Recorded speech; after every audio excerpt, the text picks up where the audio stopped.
Damian investigated the different finance schemes in place around the world which young farmers use to start building their asset in agriculture. So I'm sure a topic that's relevant to most of the people in this room, budding young farmers looking for ways of getting into the industry and developing finance. So Damian, I'd like to welcome to the stage. Please welcome Damian.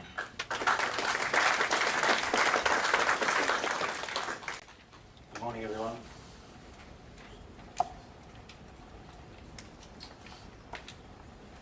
So my name is Damian Murphy.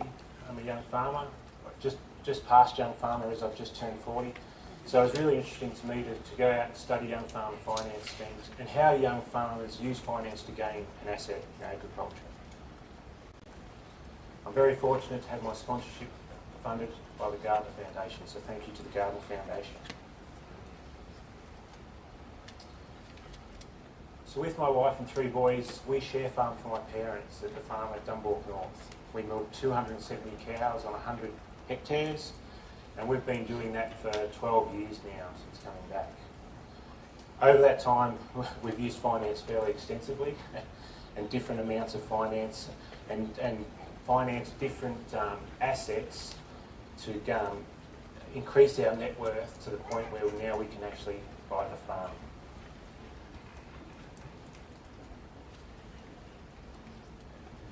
So just on this map here, you'll see we are farming down in Victoria and down in South Gippsland. We're about 20 minutes outside of Leongatha.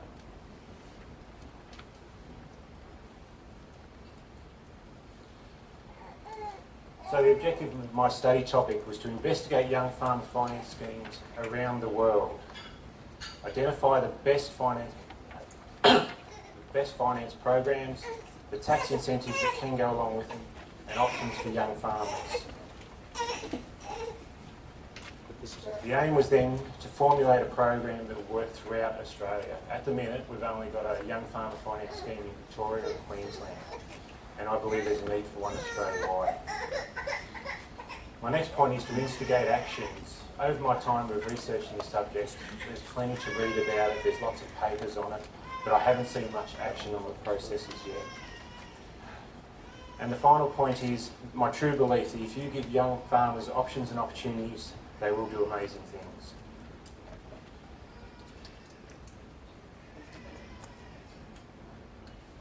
This slide is just a picture of where our farm is. So our farm is there. And as I was studying my Nuffield topic, one of my best mates who farms next door to us came over and we were talking. And I was just saying how I was slogging through data and everything else looking for some facts and figures about age of young farmers. And Shano being Shano came up and said, Murph, do you know that we're the youngest farmers on this road? And that really hit home to me that, yeah, it's not all about the facts and figures. And our road is Farmers Road, and it goes from this point here to about there. So it's about 10 kilometres long. So for us at 40 plus years of age to be the youngest farmers. So then we put our heads together and we went a bit further up the road to moving north. And once again, right along this road here, there was no one younger than us. So then we started to go further down this road. And it wasn't until we got nearly to Dundalk that we came across a young farm. So there's a fair area on that the youngest farmer is 40 years old. And I don't know how that relates to your own farming situation, but it's just something to think about behind all the stats and facts and figures.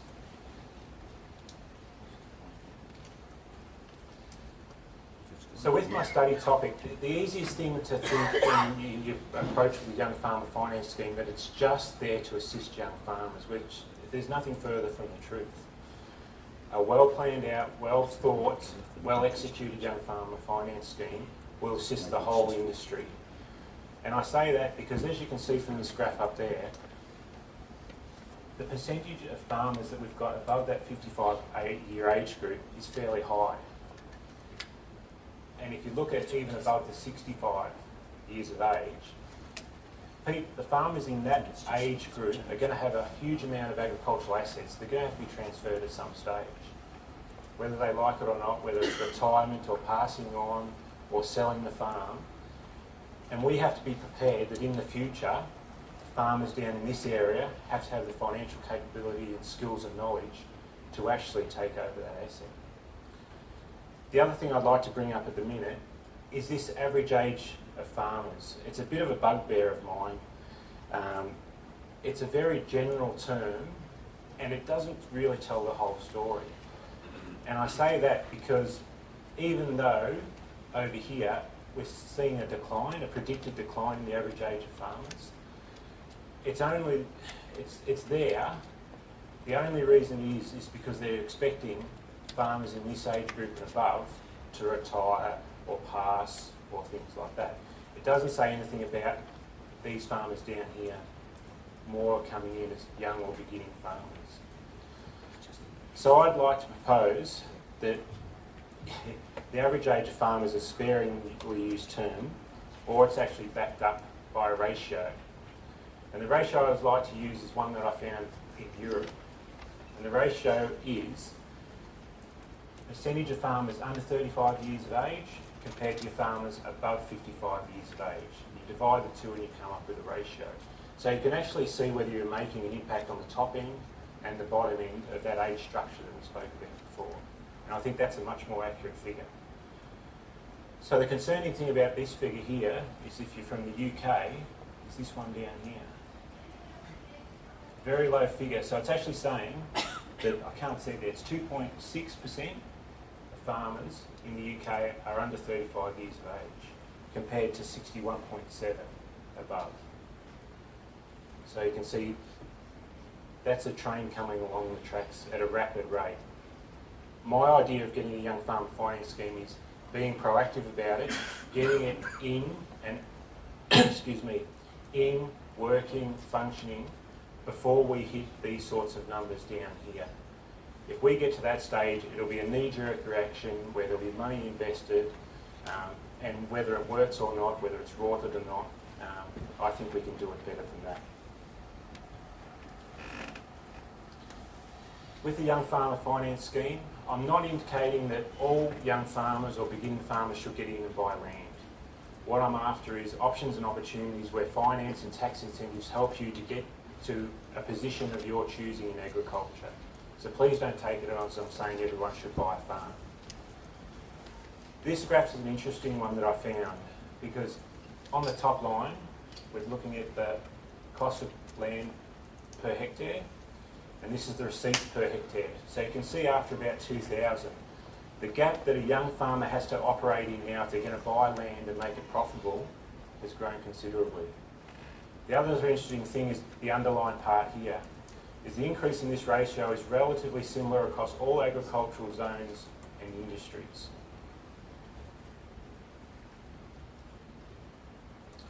So for my study tour, I flew into London, spent some time in London getting organised, and then across to Belgium and to Brussels where I spoke to some associations connected with the EU, and then over and around Ireland, back to the Netherlands, and then across into France, to Paris, France. So France was the interesting one. As part of the EU CAP process, they have a Measure 112, and the budget for Measure 112 between 2007 and 2013 is $5 billion. So that's broken up into these member states, and as you can see, France has a huge chunk of that money. Now this is a contribution, so half of that 1.6 billion that France gets is contributed by the French government and it's half from the EU. So this is really what drove me over to France to ask the question. And when I was sitting down with the French Young Farmer Group and asking, number one, how do you get that much money out of the EU? And two, how do you measure how effective it is? The second answer was very, very pointed towards me, because they said that in France, about 30% of the farmers in France do not have a link to agriculture. That means in some way or another they've started up on their own in agriculture. So even though it's a huge amount of money, they are being effective with it. And this is a measure of how many young farmers have actually been assisted by it. So as you can see in France, it's just under 13,000 young farmers have been assisted by money to start up as the head of a household, head of an agricultural asset for the first time. There's different amounts put in. It was a process that you didn't have to opt in, you could opt out, and 3 member states have opted out. And others have come under financial pressure with the global financial crisis. So they have actually started the process and then they had to pull it out because they couldn't meet their co-contribution. So that's why some of those assisted young farmers numbers are fairly low. For the second part of my trip, I went across and flew into Edmonton and went across Canada, virtually across to Montreal, back down to Washington DC, and then went out to Nebraska and Iowa. And it was during this trip that I started to realise that the title of my study topic was actually wrong. It shouldn't have just been focused on young farmers, because in Canada and the US, they talk about beginning farmers too. And beginning farmer is usually categorised as someone without under 10 years experience, and it's usually a net worth test as well. So that's when I started to think about changing the title of my study topic. The other thing that I found in Canada and the US was a co-financing model that I'll hopefully cover off later on. It's very interesting. One of the best programs I found was in Canada with Farm Credit Canada, and it's actually called the Transition Loan. What the Transition Loan allows you to do is, as a young farmer going for that first loan, if I have an agreement with the person I'm buying the farm off for $500,000, the Farm Credit Canada will come in and guarantee that that farmer will get their money over 5 years. Guarantee, no matter what I do, whether I go broke or whatever, Farm Credit Canada will guarantee that farmer will get his money. What that allows me to do as a young farmer is improve my cash flow, because I pay Farm Credit only the amount that's outstanding to the farmer. So in this sort of situation, my first year payments are only $100,000, rather than if I just went for a standard loan, I'd be looking at $500,000. So as you can see down the bottom, the cash flow in the first 5 years that I've saved is over $65,000, which is huge to a young farmer just starting out. On the flip side of that, if I'm travelling all right, and my goal is to build equity as quick as I can.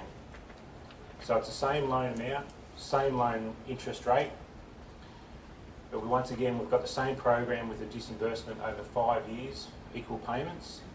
If my monthly payment can keep up with a standard loan, I can save over 4 years, $158,000 worth of interest is saved.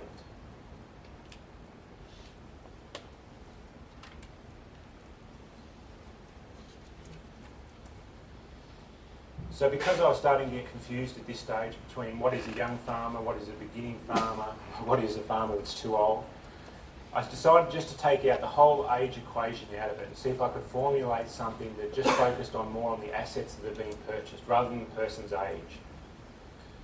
So all I've come up with so far is a stage 1 farmer. And a stage 1 farmer is a farmer who's looking to invest in assets that are portable. Usually a stage 1 farmer is starting off low equity and starting to build up. So they're looking to lease crop inputs, stock, equipment, and even a bit of rent. And I would classify those farmers as stage 1 farmers. Stage 2 farmers are the ones that are looking for more permanent asset. Is, for example, land, a long-term lease, buildings, infrastructure, those sorts of things that sit on the land. Now, that has to be categorised or underrun by a net worth test to make sure it's targeted enough that we're assisting young farmers and beginning farmers, stage 1 and stage 2, to get into the industry and help them out.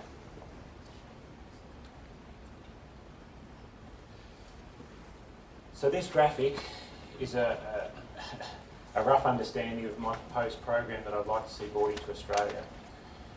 And what it does is centres around this Future Farmers Fund. Now, the hard thing going around and trying to come up with a fund like this is how does it finance? I think we're all realistic enough to know that the government was just going to come in with a box full of money and pop it in front of us and say, there you go, start your fund. So what I've tried to do is get agricultural assets and just get them reinvested in agriculture. So over on this side, we've got retiring farmers. So they've just retired, they've sold the farm, they've cashed up and they're looking for investments. So they've got the choice of superannuation, put in stocks, buy some more land just to reduce their capital gains tax. But I'd actually like to see some government incentives to actually make it worthwhile putting into the Future Farmers Fund. It's very important that I need the government for two things. To put a guarantee on this Future Farmers Fund so any money put in there is secure. And number two, I'm also looking for some tax incentives to try to make it worthwhile for these retiring farmers to put money in there. For example, if superannuation would pay 5%, I'd like this fund to then pay, say, 3.5% back, but then the tax incentives that they get from investing the money into the Future Farmers Fund equals on or about the 5% that they would have got from superannuation. So there is that incentive to invest in the Future Farmers Fund. The other income stream I'd like to see is these wonderful things, farm management deposits. I spent a lot of time talking to different people in different countries about farm management deposits, and they were surprised how easy they worked and how influential they were to cash flow throughout the years in Australia. So as you can see, at the end of last financial year, there was $3.1 billion in that farm management deposits throughout Australia.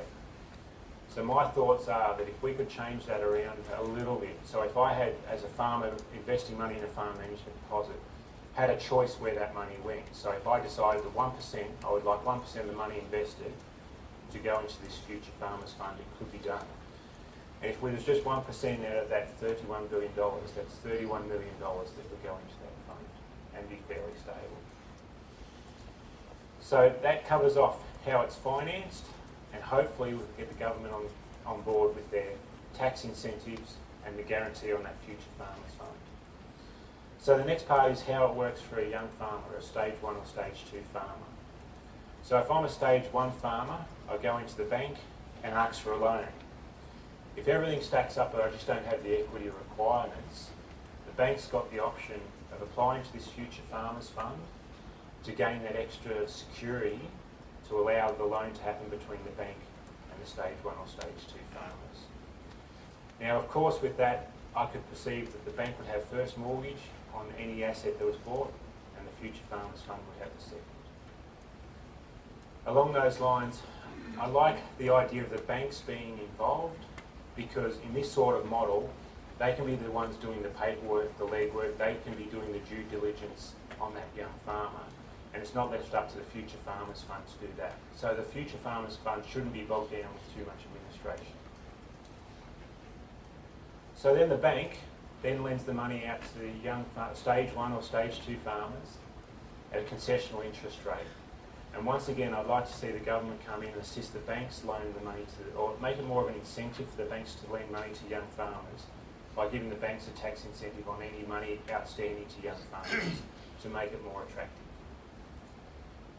With the concessional interest rate, I'd also like to see an education and training performance put into that. So if you're a young farmer and you haven't done any training, you might get that much of a discount interest rate. But if you've done training and continue to train on an annual basis, then the incentive is you'll keep on getting your interest rate lowered over time. So there's always that incentive for a young farmer to come through and gain that learning culture from an early age and progress through. Another interesting fact I found out on my travels is that getting away from that perception of young farmers again, that they're really risky. I found some data, and even Rural Finance in Victoria, they've had a young farmer finance scheme for 13 years now, and they've never lost money on a young farmer. They've had to put some on interest only and manipulate the equity, but they've never had to default on a young farmer. I found the same in Iowa and other places like that. It's just phenomenal that the risk, the perceived risk, really isn't there, and I'd like to see more work done on that as well.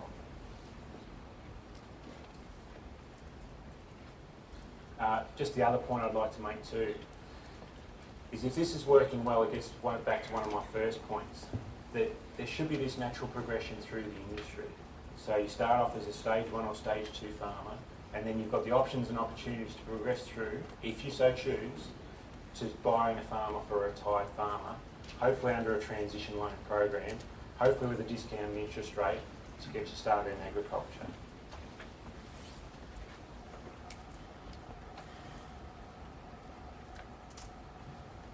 So my recommendations are Australia, and I do mean all of Australia, needs a co-financing model to assist stage 1 and stage 2 farmers. There's definitely some economic modelling that my proposed fund needs to be done. We need to review the taxation and taxation laws as they relate to ag, just to make sure that any taxation is actually assisting generational change and not hindering generational change. We need to change the definition of young and beginning farmers to stage 1 and stage 2 farmers to take that age perception out of the equation. And the other thing I'd like to see, although we're never going to get away from that headline figure of the average age of the Australian farmers, I'd like to see it backed up with the ratio we spoke about before, with farmers under 35 years of age compared to the ratio above 55 years of age.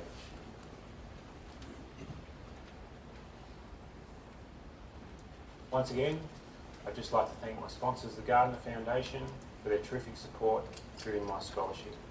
Thank you. Two-pronged question. Do you think owner farming model, as we know it in Australia, is an out-of-date, old-fashioned model? And I'll bang the second one in.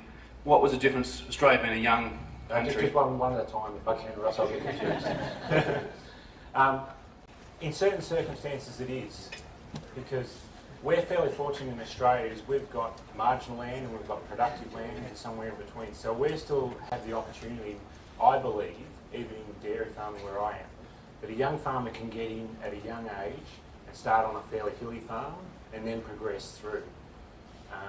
There is progression, whereas what I saw in Ireland with the prices, everyone pretty much farms the same. Everything is so tightly held, which is another factor that we don't really have. There's such a tie to land. You almost offend someone if you go up and ask what their plans are for the future, whether their property will ever come up. So in Australia, I think there is still hope for it, if that's the way a young farmer wants to do. But I've got no problems with a young farmer saying, I want to be a professional manager. I want to be a professional share farmer. I just want to lease a farm.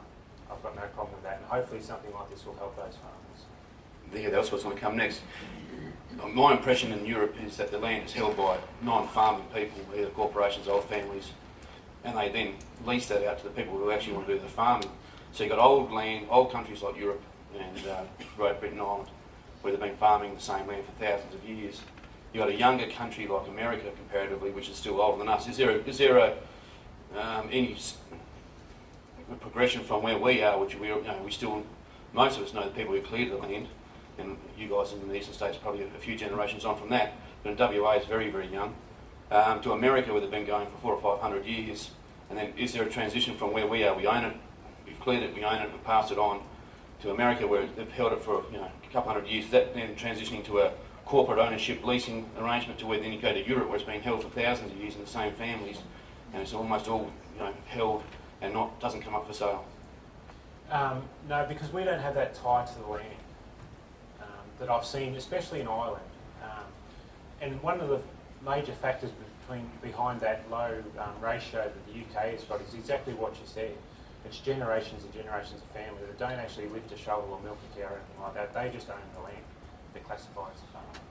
So I think in Australia you can do whatever you want.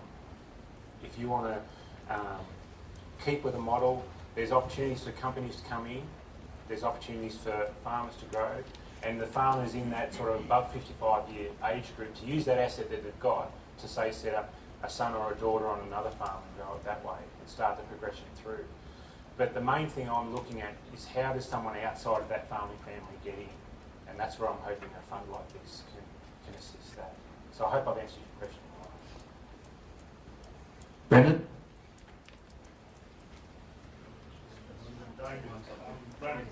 Turn your mic on. Brandon Curtis, Northern Queensland. Damian, I just wanted to fully applaud you for that, for the work you've done, and I think the huge start you've made on what we touched on yesterday. I'm not sure where Brendan Smart is, but Brendan, we talked about a revolution in financing into farming, and I think he's your man. So thanks for all the hard work, and just a few comments really, I suppose, that got me thinking. you talked about Victoria and Queensland being the only two states, or that's the only two states that have young farmer schemes on from Queensland. We have the QRA, you're probably familiar with it. One of the things that really, I suppose, came to mind when you're talking there was that there's a real, I feel, a real sort of almost a competition thing between QRA and the banks. I don't think the banks really want, it's not as attractive if their client has to, because they haven't got all their money or whatever, but so if somehow that could be developed so that it was something where they were just helping the banks do it instead of them doing it. So that's one thought. The other thing is just the need for there to be something there for low security farmers like myself. I'm one of 9 children, and just at the moment my brother and I that have formed a partnership to try and gain some scale, etc. We have at least my mother's property pretty much tied up as security, and that's unfair on other siblings, etc. So I don't know, I suppose I'm just really to support you in your endeavour to improve this, and I'd be really keen to jump on board and help if there's any way in a round table, whatever, moving forward to get the scheme up and going. So thanks. Terrific, thank you. Was there a question? That was a question. I like those ones, more of those. Brendan Smart. Yeah, Brendan Smart. Brendan Kirsch actually epitomises Nuffield. He normally gets in 2 or 3 statements, one question, and he answers 4 of them. But he always makes sense. Excellent, Damian. I think what you're doing there is what Australian agriculture needs desperately is another way of financing farming, period. Stage 1 or stage 10, where I think I am. But, and if that's categorising by age, I might add. But, and that's one piece of the jigsaw.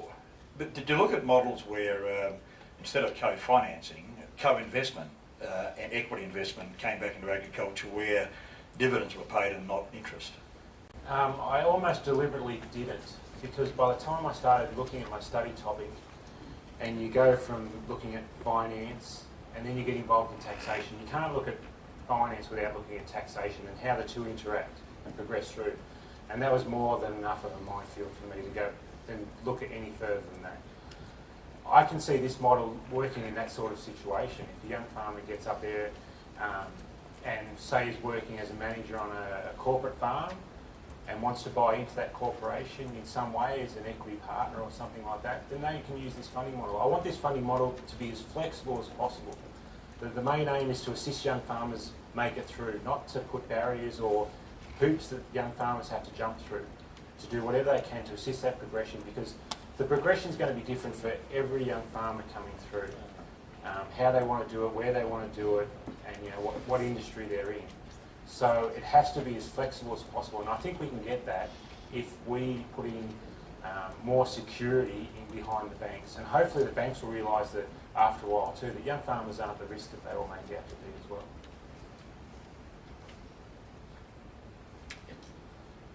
Yeah, Damian, I think what you've done is fantastic, and it's certainly much needed in the industry, being a young farmer myself.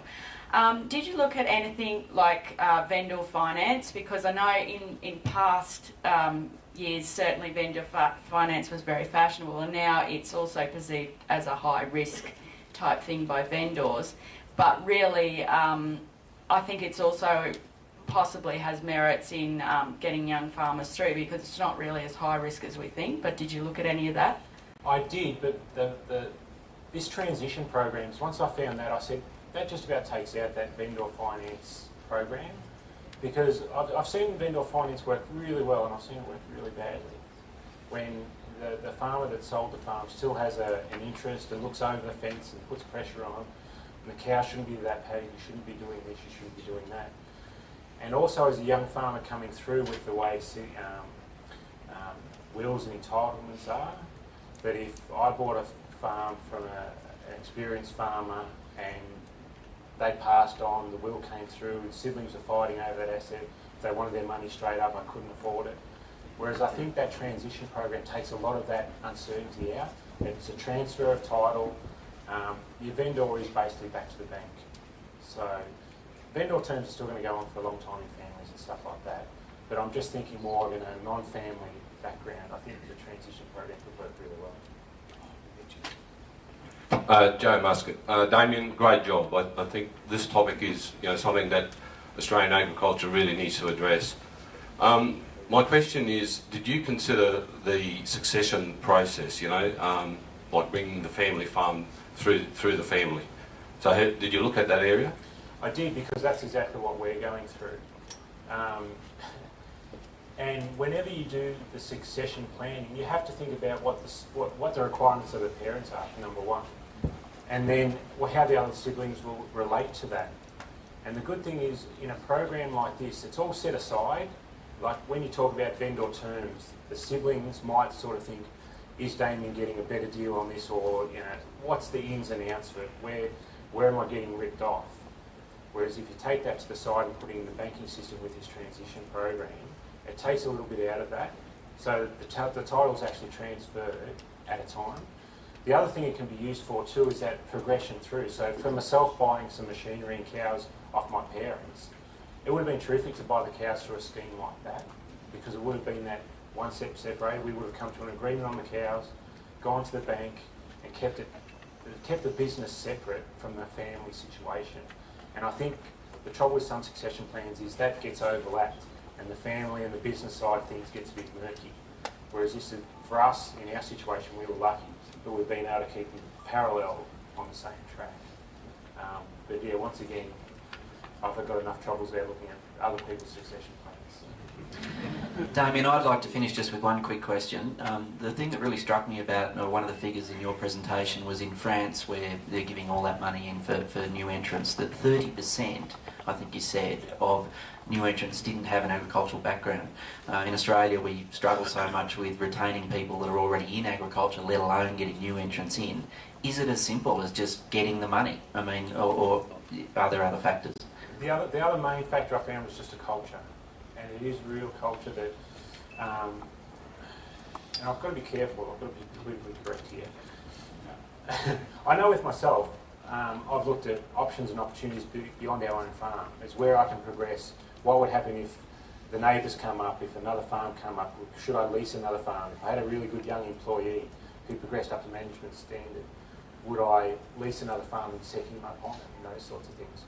Whereas in France and some of those other European countries, it's just looking inside. I'm set up, I'm happy with what I've got, I make a living out of it, and that's it. I'm just happy just with that little 60 cows.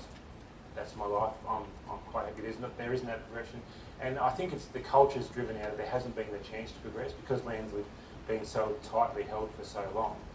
I think there's a figure that I read that some farms have almost 3 different plots of land that they have to work off and move cows to different parts and stuff like that, or crop different parts. There isn't that consolidated one farm with a neighbour's farm coming up every 40 odd years. Great, thanks Damian.